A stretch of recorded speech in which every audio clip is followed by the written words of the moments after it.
I thought it would be nice to talk to you about your recollections of the earthquake in 1953, since it was the 70th anniversary, and the Ithacan Philanthropic Society were asking for stories. So I thought, well, you were telling me your own recollection from the event. I think you were about 9 years old at the Yes. time. So it would have Yes. been quite a scary or exciting, I don't know, traumatic time for you in your life. Yes. Well, I was on the first earthquake. I was in the water in Kamienia, which is a beach just west, just at the bottom of Levki. Yes. And I didn't feel any tremor because in the water you don't feel anything. No. And I looked on land and I saw someone who was rushing from one end of the beach to the other, trying to avoid the kamini, which is where they used to bake the tiles for the roofs, falling on him. Okay. But then as he got to the other side of the beach, huge rocks started falling. So he shied away from there and they went through the middle of the beach and knelt and prayed. And I saw above him the cypress trees to bend as though there was a huge wind. Yes. And rocks falling, of course, and across in Kefalonia, I saw dust rising from the collapsed buildings. Yes. I got out and I was convinced it was the second coming of Christ. Yeah. And I tell my brother Spiro, yeah. It's the second coming. And was he there with you? Was he with you? Yes, but not yet in the water. And we started walking up to Levki as fast as we could, running really. Yeah. And he said to me, it's earthquake, stupid. And we arrived in Levki and we saw a lady being carried on a stretcher who sometime later died, possibly from those injuries. But we heard of another lady who stayed back to light the candles for Aiorgi, which is a little church between Levki and Stavro near the water in Cavo. And she was the only one who was left behind. And was at the wrong spot when the earthquake hit, and the rock that came down, the Honi, as we call that valley, she was killed by that. It was the only death on the island, though a lot of houses were damaged, some severely, something like in Levki, virtually all houses were damaged, but most of them, nearly all of them, were uninhabitable afterwards.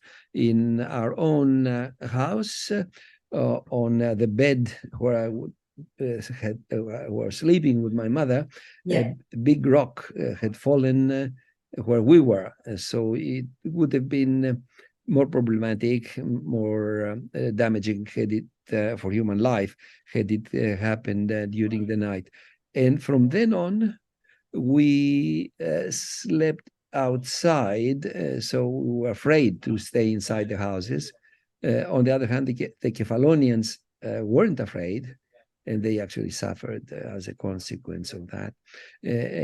So what did you see when you got up to the village? Like, were literally the houses collapsed or yeah, that's right. Damaged?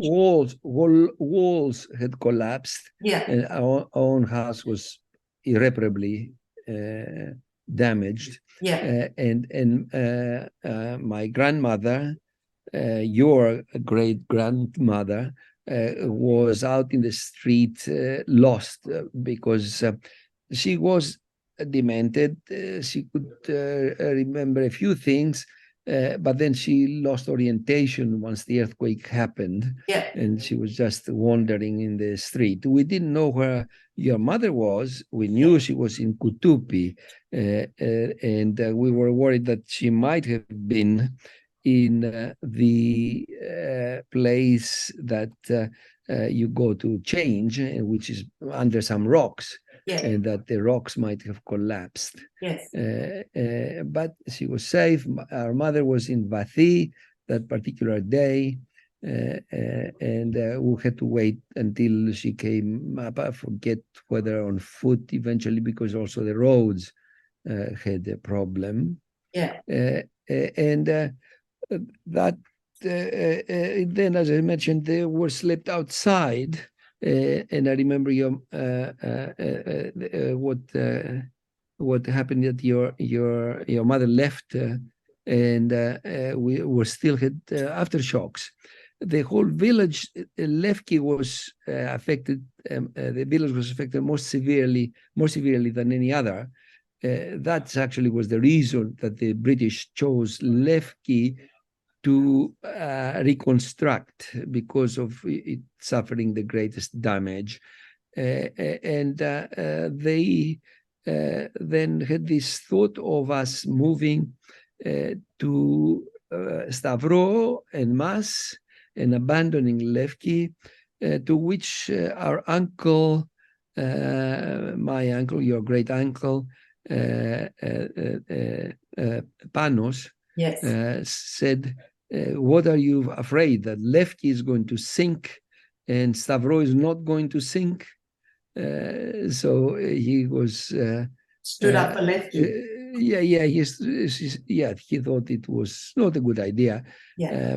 In the end, we moved, and we stayed there for some months. To Stavro, in tents. Yeah. The American fleet, one of the vessels came, and I remember seeing for the first time a black man serving us soup and some dried bread. And Kefalonia had similar experience of the Israeli Navy providing the first assistance in their case, and then other navies assisting. In Stavro, we were really a group that invaded their village. I was going to say that. How did they, even though it's the next village, they're your neighbors, how did they feel about the Lefkisani being there in tents? Yeah.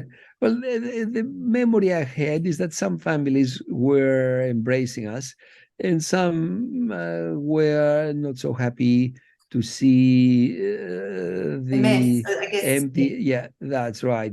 No toilets and people using the fields for that purpose. So yes, it was a mixed reaction. Some people stayed in Stavro beyond that. And so once you move, some people would stay, and they stayed there. Others returned, and most returned to Levki. There was talk of us en masse moving to Kavo and establishing Levki there, which is also closer to the water. Yeah. But they didn't.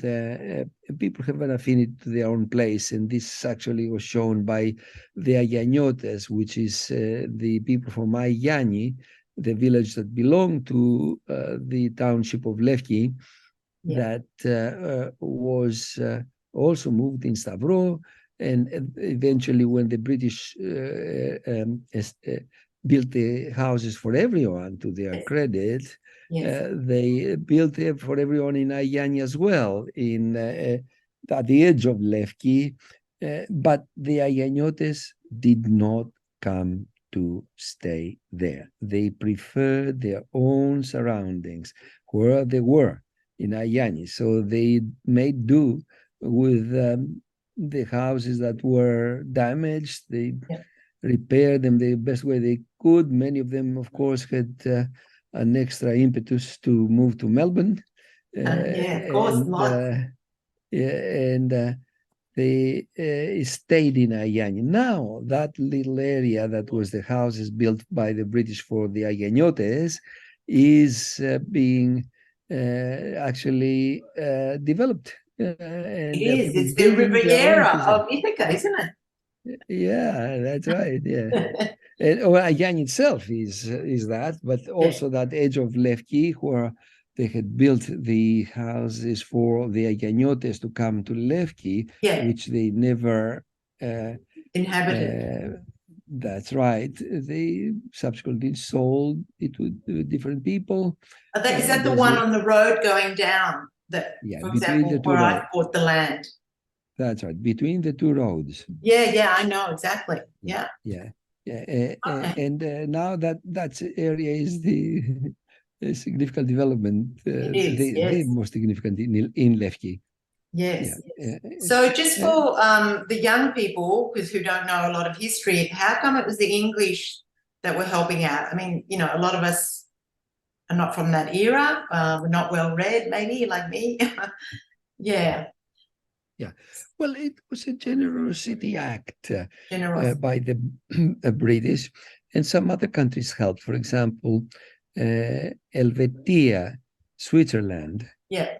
helped and built the high school of Okay. Ithaca, Yeah. where I graduated. I Yeah. studied the whole 6 years. A Yeah. very nicely built Yes. high school.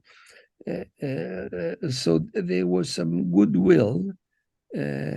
So was the rebuild like, were the houses very different to what they were? They perhaps were stone back before.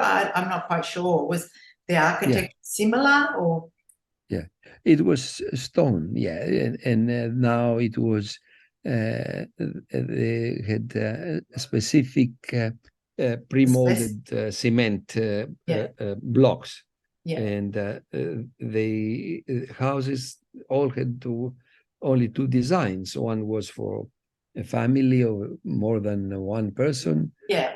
more than two persons really, and Yeah. the other was for family of only two persons. Yeah. And there was an extra bigger size for the larger family, and that's it. So there was an equalizer there. They are uniform, except for a few houses that could stand renovation, and they were renovated. Maybe half a dozen houses in Lefki. Yeah. So you say Lefki was affected the most? Can you hear? Yeah. Yeah. We had the only death, and But I see a lot of damage in Anoye too, maybe, and other places. I don't know what other significant places. That's right. Stavro was not very much affected, but Yeah. Anoyi and Exoyi and Perahori and Vathi were severely affected. Yeah. I think possibly because Lefki also was relocated. Those who thought of what was the worst affected village picked Lefki on the basis of the death and the relocation that they deemed it to be the worst affected and deserving the greatest help. Yeah, and what happened to the elderly? Did they have to live in, I don't know, tents with you? Yeah, they lived in tents with us, and afterwards, before the British came, and because the building took a year or so, and I remember it was 25,000 drachmas to build the house, which today is, of course, devalued. The money devalued so much that it's nothing. But before the houses were built, we had to live in temporary accommodation, which consisted of weatherboards nailed on some beams, and with some tsigos, as we call the corrugated iron roof, and some pisojardo, which is tar paper on the sides, and we'd keep warm there with the magali, which was hot coals that's burnt wood that was in the middle. And we gather around it, and then of course we would sleep, and we would still leave it in there, producing carbon monoxide. We didn't know that, and luckily the houses were not well, those single rooms really, as they were not well insulated. Consequently, we didn't die. And if they were, then the the carbon monoxide would have built up, and we would have had problems. And in the one room of the size that you have a standard room, really, not bigger. In our case, was my grandfather in one bed. I remember it was one of we call it soumier, the I like all these new different words I haven't heard of. Yes. Soumier. Well, that's right. It was the springs, right? That give in a bit, but in his case, had really collapsed. Were forming a big, rather a hole in there. And I remember him 82 years old and sleeping in one side of, or against one wall. My aunt Janula was sleeping on the other side of the wall on a divani, which is a collapsible bed.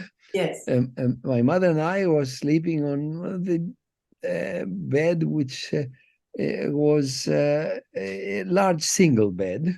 And what, did Spiro get the double bed? Money joke. No. Spiro was sleeping on the ground. And just imagine though, there was, and that's it. And that was what you had.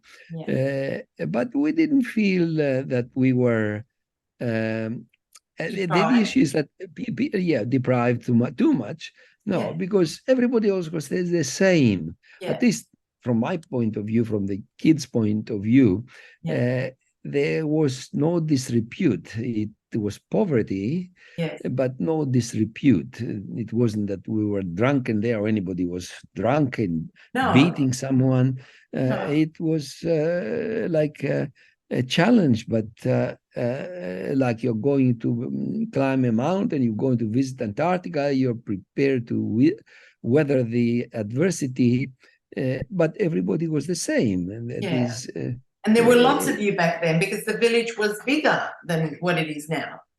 The village has been reducing itself from my father's day of 63 children going to school to my graduation day of 13 being at school, to now with no one being of school age. And the earthquake was a major event for Ithaca, not a good one, of course. That is, it then encouraged people to leave. And that's why I'm here in Australia. Exactly, and me too. That I will be in Australia soon. And what happened in case of our family, and similar things happened to other families, that my father and my brother had left before the earthquake in 46. At the time, they were involved with the resistance, the communist resistance to the occupation by the Italians and the Nazis, and the German Nazis, that is. And there was subsequently a civil war that saw many injustices, including the imprisonment of those who had fought for the liberation of Greece from the fascists, but they were dealt a terrible hand after. Unlike France and Italy, where they were recognized, in Greece, they were persecuted afterwards. And so my father and my brother left for the US as illegal immigrants. And At then what age, after what year was this in? it is 46. Yeah, In 1946. that's I was 2 years old. I don't remember my father from those days. Then I saw my father for the first time when I was 14 in high school, because he stayed there as an illegal immigrant. He would have had a hard time to re-enter had he left. So he stayed there for an extensive period. Then Nina left in 1953 to come to uncles in Melbourne. And then Spiro left in 1955 to go to an uncle in Africa. In other words, you grabbed every safety board that you could climb on to escape Ithaca. Subsequently, he came to Melbourne to be with your mother, his sister, our sister, and then I took him to America to be with me and study, which he did. And then life had it that I found. I sought a job in Melbourne. I was not given a job in Melbourne, but I was given a job in Sydney. I thought I would come to Melbourne and be with my sister, but in the end, I stayed in Melbourne. But people left Ithaca at that time due to the hardship that the earthquake produced. It was, of course, a time that rebuilding happened, so activity happened, but it was a hard time for all in all to see your possessions destroyed, your house and furniture. And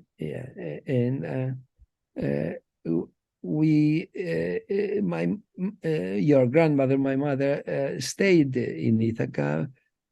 My father, after some years, returned, so they had some nice years together.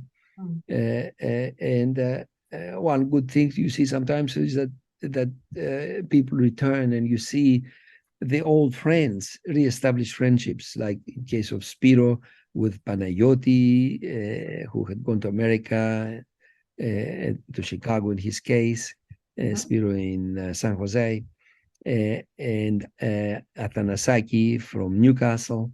And I would see them in Stavro having ouzo in the mornings, and they would remind me of a song by Theodorakis, song that says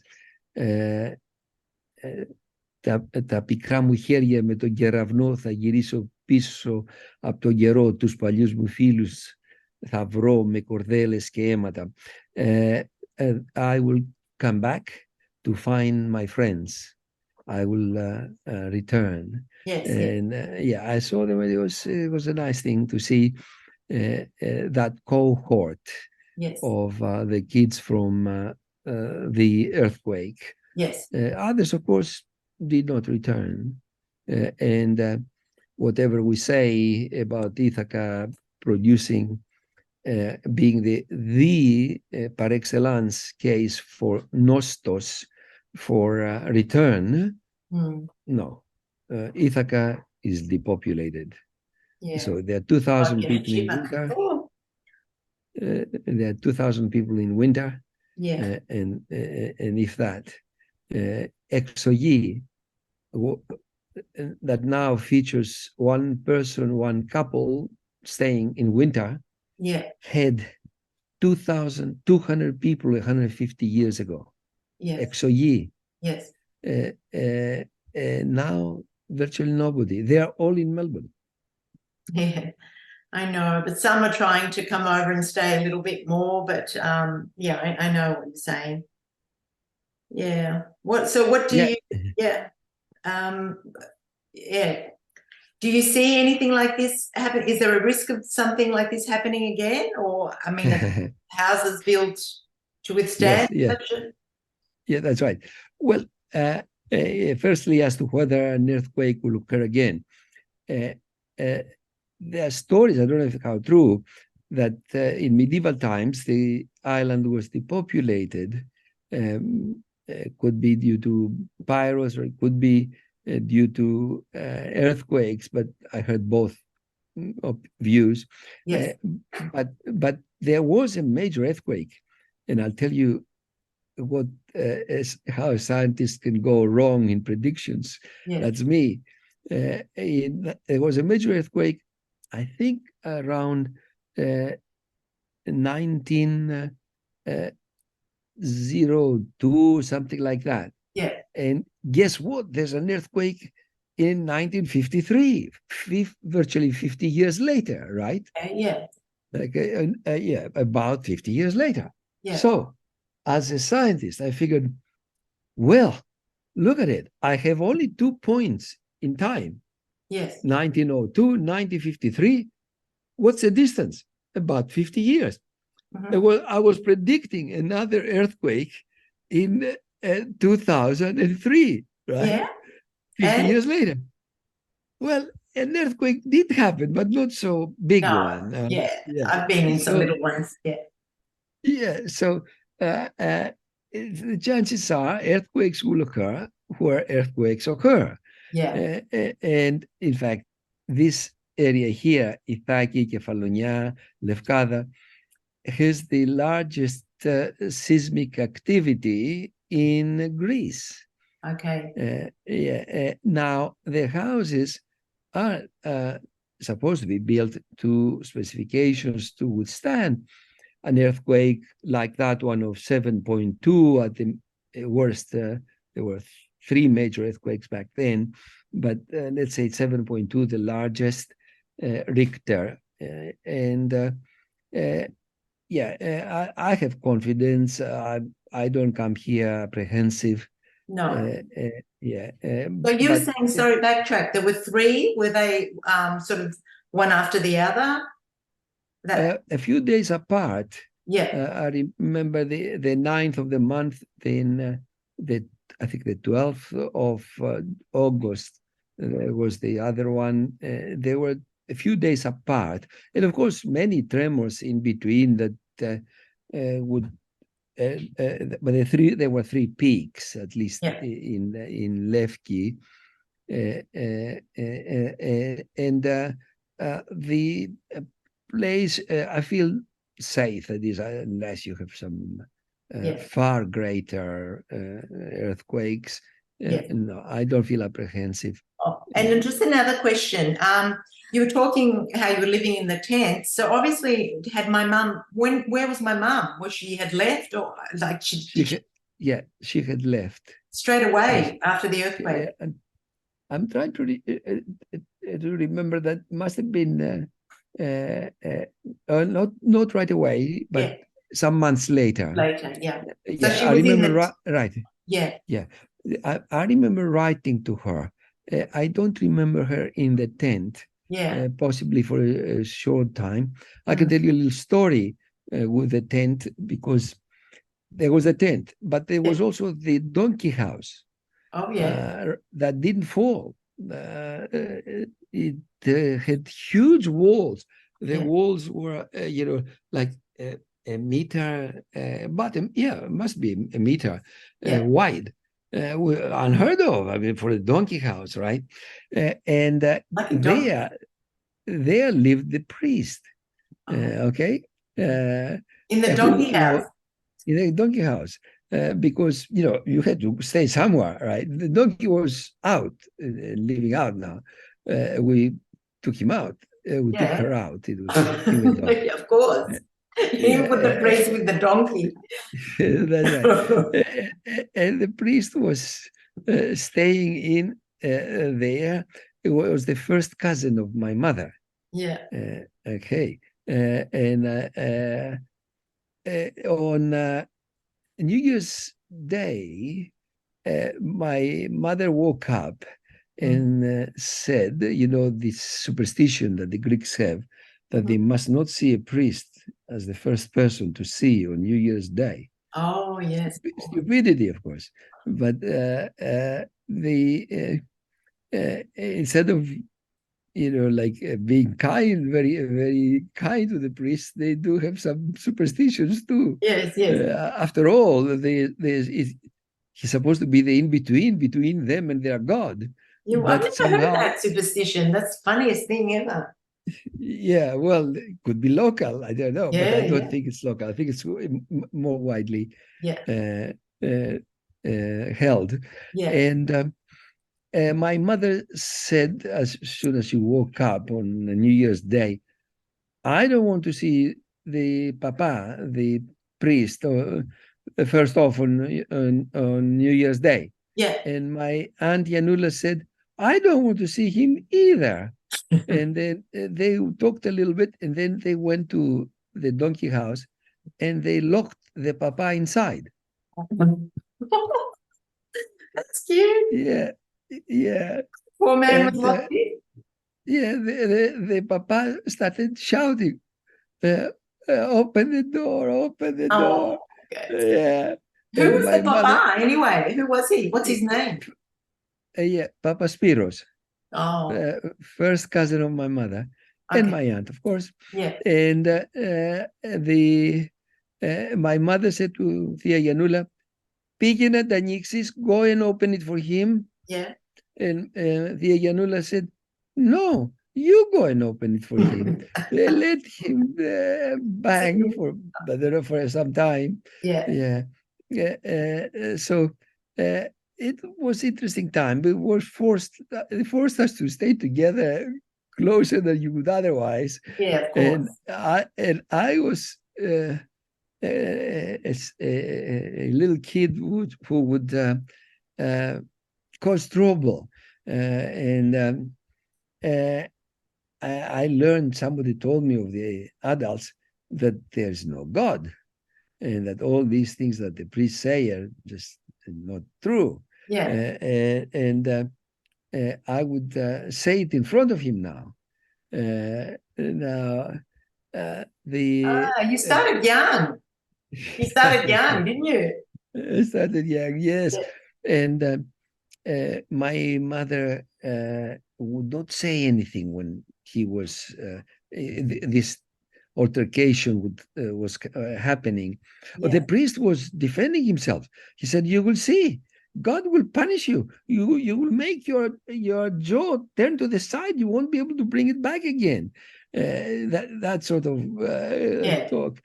And I was so bad. I say now, and I still cringe. I said to him, "You who has been serving him all these years hasn't been nice to you." And the poor guy, he lost his wife, and he lost his 2 children. And I feel so bad that I would speak like that to him. Yeah.